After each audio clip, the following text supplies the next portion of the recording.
Между тем, в Москве по инициативе постоянного представительства прошли праздничные мероприятия, посвященные Дню Республики. На одном из них побывали наши корреспонденты.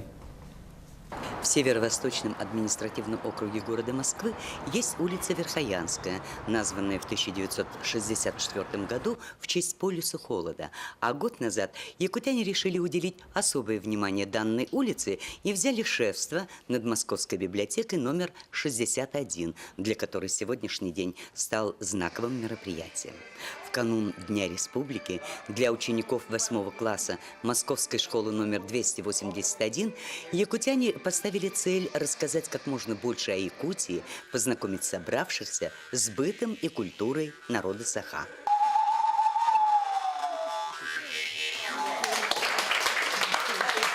Заместитель постоянного представителя Александр Сафронов подробно рассказал о географическом положении нашего северного края, о животном мире, о полезных ископаемых, о национальных традициях.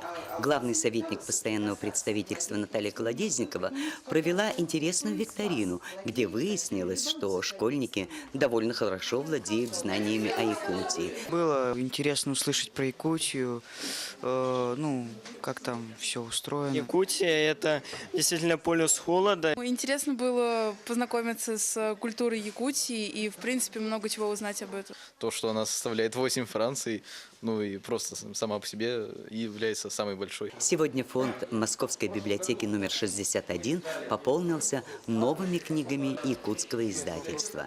Улица Верхоянская, город Верхоянск, наша библиотека.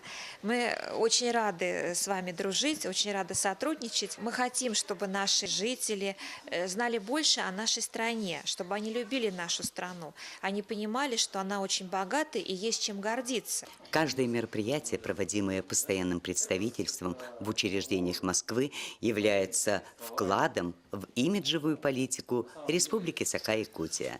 Наталья Сазонова, Михаил Кулаков, Москва.